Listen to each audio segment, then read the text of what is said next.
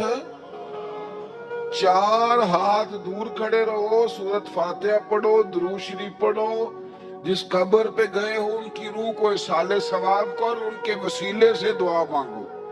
اعلیٰ حضرت فرماتے ہیں قبر کو سجدہ بالاتفاق حرام ہے، طواف قبر کا کرنا بالاتفاق حرام ہے، بوسہ لینے میں اختلاف ہے کہ جائز ہے کہ ناجائز ہے، لیکن بوسے سے بھی چونکہ شک پڑتا ہے تو فرماتے ہیں احمد رضا کی رائے یہ ہے کہ بوسہ لینے سے بھی بچا جائے۔ وہ آ گیا تو اس سے اگلی باتیں کرتا ہے، بس خاموش رہ، باادب رہ اور پیچھے رہ۔ تو حضرت تمیم داری کہتے ہیں یہ حدیث اعلیٰ حضرت نے لکھی ہے لمن والعلا میں، فرماتے ہیں کہ اونٹ نے پہلے سجدہ کیا، قدم چومے، پھر اس نے حضور کے کان میں کوئی بات کہی،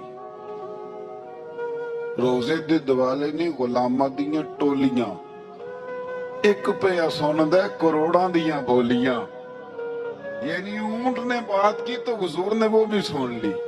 اعلیٰ حضرت کہتے ہیں جو پناہ میں آتا ہے بچ جاتا ہے۔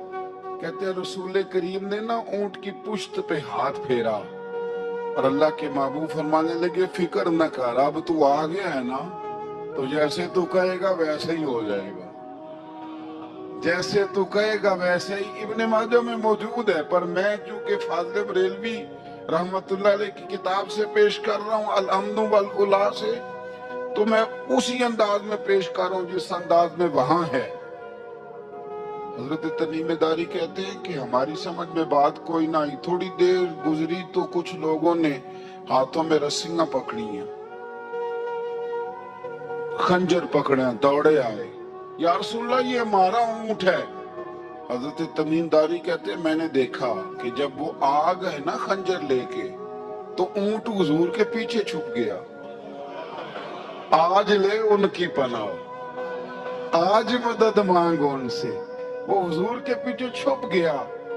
تو کہتے ہیں کہ نبی کریم صلی اللہ تعالی علیہ وسلم نے فرمایا کیا مسئلہ بھائی؟ یا رسول اللہ ہمارا اونٹ ہے، ذبح کرنے لگے تھے دوڑ آیا ہے۔ تو حضور فرمانے لگے وہ تو تمہاری شکایت کر رہا ہے۔ وہ کہتا ہے یا رسول اللہ میں نے برسوں ان کی نوکری کی، برسوں میں نے بڑی نوکری کی۔ صحیح کہتا ہے یا رسول اللہ؟ ٹھیک کہتا ہے حضور، اب بوڑھا ہو گیا ہوں، تھوڑا زیادہ بوجھ نہیں اٹھا سکتا، تو مجھے ذبح کر کے کھانا چاہتے ہیں، میں مرنا نہیں چاہتا۔ نبی کریم فرمانے لگے اچھے لوگ یہ صلہ دیتے ہیں؟ انہوں نے عرض کی حضور آپ حکم کر دیں، ہم اس کو چھوڑ دیتے ہیں یا رسول اللہ، نہیں ذبح کریں گے، خدمت کریں گے۔ حضور فرمانے لگے نہیں، اب میرے پاس آیا ہے نا، اب میں نے واپس نہیں کرنا، آج ہو گیا ہے، آج لے ان کی پناہ، آج مدد مانگو ان سے، آج ہو گیا یا رسول اللہ پھر رکھ لیں۔ حضور نے فرمایا نہیں بھائی پیسے بتاؤ کتنے؟ یا رسول اللہ نہیں نہیں کچھ نہیں۔ نبی کریم علیہ السلام نے فرمایا نہیں، بتاؤ کتنے، بتاؤ کتنے؟ انہوں نے کہا حضور ایک دفعہ ریٹ لگایا تھا تو 100 دینار لگا تھا۔ حضور نے فرمایا بلال دے دو 100 دینار، 100 دینار دے دیا۔ اعلیٰ حضرت فرماتے ہیں دیکھو ان کی پناہ میں آنے کی برکتیں کتنی ہیں۔ ان سے کہا تم جاؤ، وہ چلے گئے۔ حضور نے پشت پہ ہاتھ پھیرا، فرمایا جا تو آزاد ہے۔ حضرت تمیم داری کہتے ہیں وہ پہلے گیا پھر پلٹ کے آیا، اس نے نبی پاک کے کان میں کو بات کی، کئی باتیں کی، پر میں ایک بات کرتا ہوں، کئی باتیں کی، ایک بات کی تو حضور رو پڑے۔ اونٹ چلا گیا، ہم نے عرض کی حضور یہ کیا کہہ گیا ہے؟ تو محبوب فرمانے لگے یہ کہہ گیا یا رسول اللہ جس طرح آپ نے مجھے چھری سے بچایا ہے، میں دعا کرتا ہوں اللہ آپ کی امت کو جہنم سے محفوظ فرمائے۔ اللہ جہنم سے بچائے آپ کی امت کو، اس طرح مجھے چھری سے آپ نے محفوظ کیا۔ اعلیٰ حضرت فرماتے ہیں کن چکروں میں پڑے ہوئے ہو، کن چکروں میں؟ پیسوں کی پناہ لیتے ہو، عہدوں کے پیچھے چھپتے ہو، دولت کے پیچھے چھپتے ہو، تعلقات کے پیچھے چھپتے ہو، اور میں مصیبت آئے گی تو یہ سارے ہٹ جائیں گے۔ اگر پناہ لینی ہے تو مدینے والے محبوب کی پناہ لو، دروازہ رسول پہ آؤ، نبی کریم کی بارگاہ میں جھکو، حضور سے پیار کرو۔ اعلیٰ حضرت فرماتے ہیں محبوب کا ادب کرو، رسول اللہ کی غلامی کرو۔ فرماتے ہیں پھر کے گلی گلی تباہ، ٹھوکریں سب کی کھائے کیوں، دل کو جو عقل دے خدا تو تیری گلی سے جائے کیوں۔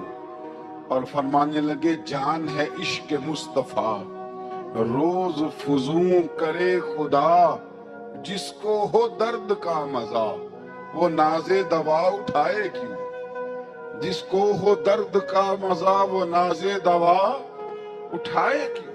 انہوں نے محبوب کریم کی محبت کا پیغام دیا، صحابہ کی محبت کا، بولیے، صحابہ کی محبت کا پوری کتاب لکھی حضرت صدیق اکبر جناب عمر کے فضائل پر۔ اور مزے کی بات یہ ہے کہ اعلیٰ حضرت نے نا اردو شاعروں میں سے کسی کو توفیق نہیں ہوئی حضور کو شہنشاہ کہنے کی، اعلیٰ حضرت نے کہا میرے نبی شہنشاہ ہیں۔ دلیل کیا دی؟ فرمانے لگے پڑھو ترمذی، حضور نے فرمایا میرے دو وزیر زمینوں میں ہیں، دو آسمانوں میں۔ زمین کے دو وزیروں کے نام ابو بکر اور عمر ہے، آسمان کے دو وزیر ہیں جبریل اور میکائیل۔ اعلیٰ حضرت کہنے لگی حضور وزیر تو کسی شہنشاہ کے ہی ہوتے ہیں، پھر کہہ لوں نا شہنشاہ۔ تو پھر فرمانے لگے حاجیو آؤ شہنشاہ کا روضہ دیکھو، حاجیو آؤ شہنشاہ کا روضہ دیکھو، کعبہ تو دیکھ چکے اب کعبے کا بھی کعبہ دیکھو، کعبہ تو دیکھ چکے اب کعبے کا بھی، غور سے سن تو رضا کعبے سے بھی آتی ہے صدا، میری آنکھوں سے میرے پیارے کا روضہ دیکھو۔ اعلیٰ حضرت نے ساری زندگی اور صحابہ کرام کی بات کی، اہل بیت کی بات کی، اولیاء کی بات کی، صوفیاء کی بات کی، دفاع کیا سب کا، سب کے شانوں میں لکھا، امت کو بتلایا کہ اپنے بزرگوں سے جڑے رہو گے تو بچے رہو گے۔ اعلیٰ حضرت نے طنز کرنے سے، تنقید کرنے سے، بلا وجہ غلطیاں نکالنے سے اور ایک دوسرے پر لان تان کرنے سے ہمیں بچنے کو کہا۔ اعلیٰ حضرت فرماتے ہیں کوئی علم اگر آ جائے نا تو اس کا معنی یہ نہیں کہ سب کو جاہل سمجھ لینا چاہیے۔ سمجھ آ رہی ہے میری بات کی؟ ہم جس شعبے میں بھی ہوتے ہیں نا سامنے والے کو ان پڑھ ہی سمجھتے ہیں۔ مولویوں کے بارے میں بعض لوگوں کا خیال ہے کہ یہ پتہ نہیں کون سی مخلوق ہے، ان کو کیا پتا دنیا داری کا۔ میں صحیح کہہ رہا ہوں۔ اسی طرح جو میرے شعبے سے تعلق رکھنے والے لوگ ہیں وہ کہتے ہیں شاید سارے تاجر 2 نمبر طریقے سے ہی مال کماتے ہیں۔ یہ ہو نہیں سکتا، ایسا ہو نہیں سکتا۔ ہمیں نا دوسروں کی اہمیت کی خبر رکھنی چاہیے، ہم ایک دوسرے سے پیار، ہم طنز کرتے ہیں، تنقید کرتے ہیں۔ فاضل بریلوی منع کرتے تھے، آپ فرماتے ہیں یہ طریقہ درست، ہم جب غلطیاں نکالنے پہ جاتے ہیں تو معاذ اللہ اتنا اوپر بن جاتے ہیں کہ معاذ اللہ ثم معاذ اللہ اللہ رسول تک پہنچ جاتے ہیں۔ اعلیٰ حضرت کے زمانے میں ایک شخص نے کہہ دیا نبی پاک کا خیال آئے تو نماز ٹوٹ جاتی ہے۔ عقل ہے نا جی، جہاں مرضی لے جاؤ۔ وہ کہنے لگا جی میں نے خالص اللہ کے لیے پڑھنی ہے نا فلسفہ جی، نبی پاک کا خیال آئے تو نماز۔ اعلیٰ حضرت فرمانے لگے تو بڑا ہی پاگل ہے، جب تو کہے گا السلام علیکہ ایھا النبی خیال آئے گا کہ نہیں؟ فرمانے لگے تو بڑا ہی نادان ہے، جب تو کہے گا اللہم صلی علی محمد وعلی خیال آیا کہ نہیں آیا؟ فرمانے لگے تو نبی پاک کی بات کرتا ہے، نماز میں تو ابا اماں کا بھی خیال آتا ہے، ربنا اغفر لی والی والی دیا فرمانے لگی، ربے کے خیال سے نہیں ٹوٹتی تو مدینے والے کے خیال سے کیسے ٹوٹ